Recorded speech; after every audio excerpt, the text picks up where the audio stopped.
తెలంగాణ రాష్ట్రంలో ప్రస్తుతం విద్యా వ్యవస్థ చూస్తుంటే ఎప్పుడు చూసినా ఏ ప్రభుత్వాలు వచ్చినా కూడా ఈ విద్యా వ్యవస్థను పటిష్టం చేయాల్సింది పోయి ఈ విద్యా వ్యవస్థను నాశనం చేయడానికి మాత్రమే ఈ ప్రభుత్వాలు చూస్తూ ఉన్నాయి.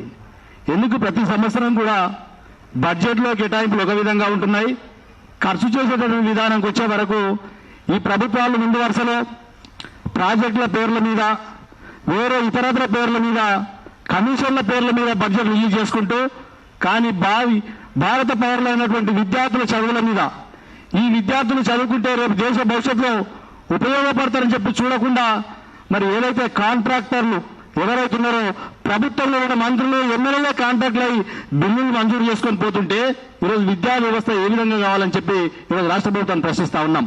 ఎందుకంటే ఫీజుల రియంబర్స్మెంట్, ఈ ఫీజుల రియంబర్స్మెంట్ మొదట స్టార్ట్ అయినప్పటి నుంచి కూడా 2008లో ప్రారంభ బీసీ విద్యార్థులకు ప్రారంభమైనప్పటి నుంచి కూడా పెండింగ్ పెట్టుకుంటూనే వస్తున్నాయి ప్రభుత్వాలు కూడా. ఎందుకంటే పూర్తిగా ఎప్పుడు కూడా చేసిన దాఖలా లేదు ఏ ప్రభుత్వం కూడా. అదేవిధంగా ఫీజుల రియంబర్స్మెంట్ తో పాటు సంక్షేమ హాస్టల్లో చదువుతున్నటువంటి విద్యార్థులకు డైట్ ఛార్జీల పేర్ల మీద, ఎందుకంటే 2 సంవత్సరాలైన డైట్ ఛార్జీలు విడుదల చేయనటువంటి ప్రభుత్వాలు ఉన్నాయి. ఈరోజు మనం అందరం కూడా చూస్తా ఉన్నాం. ఈ సంక్షేమ హాస్టల్లో చదువుకునే విద్యార్థులు ఎవరు? పేద విద్యార్థులు చదువుకున్నాయి.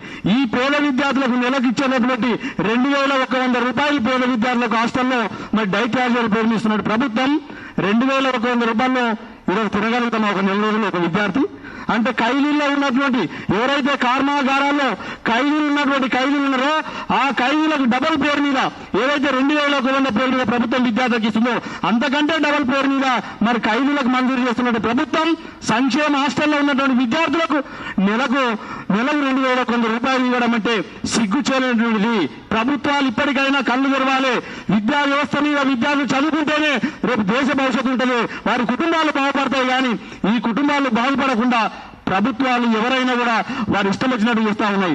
అందుకే ఈరోజు విద్యార్థి సంఘాలుగా, ఎందుకంటే ఈ రాష్ట్రంలో అన్ని విద్యార్థి సంఘాలు కలుపుకొని ఈరోజు బీసీ విద్యార్థి సంఘం చక్కటి అయినటువంటి ఓ రౌండ్ టేబుల్ సమావేశం, విశ్వసాయి సమావేశం ఏర్పాటు చేసింది.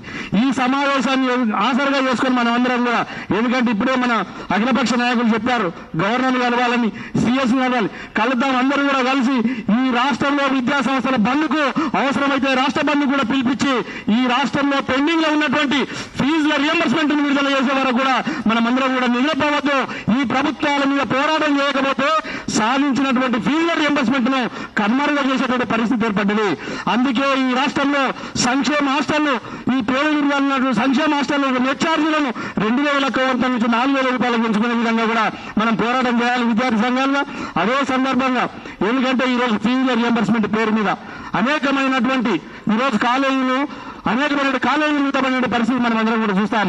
ఇది మూతపడొద్దు అనుకుంటే, పేద విద్యార్థులు చదువుకోవాలనుకుంటే ఈ విద్యా వ్యవస్థను పటిష్టం చేసే వరకు ఈరోజు బీసీ సంఘాలుగా మనం అందరం పోరాటం చేద్దామని చెప్పి కోరుతూ ఈ అవకాశం ఇచ్చిన మీకు ప్రత్యేకంగా ధన్యవాదాలు తెలియజేసుకుంటూ ముగిస్తా ఉన్నాం.